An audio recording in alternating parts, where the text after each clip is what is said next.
அனைவருக்கும் வணக்கம். தமிழ் என்றும் இனிக்கும். இன்றைக்கி 8ஆம் வகுப்பில் மழைச்சோறு அப்படின்ற செய்யுளை தான் நான் இன்றைக்கி பாடலாக பாடி காட்ட போகிறேன். இது ஒரு சோகமான பாடல். நம்ம வகுப்பில் பாடம் நடத்தும் பொழுது இது பாடலாக பாடி காமிச்சோம் அப்படின்னா மாணவர்கள் ரொம்ப விரும்பி கற்பார்கள்.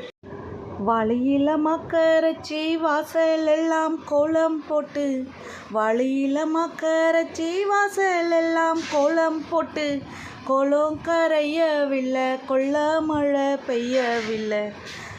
பனையில மக்கரச்சி பாதையெல்லாம் கோலம் போட்டு, பனையில மக்கரச்சி பாதம் எல்லாம் கோலம் போட்டு, கோலம் கரையவில்லை, கொள்ள மழை பெய்யவில்லை. தன்னா நானே நானே தன்னா நானே நானே. கல்லையில காட்டுல தான் கடலை செடி போட்டு வச்சேன், கல்லையில காட்டுல தான் கடலை செடி போட்டு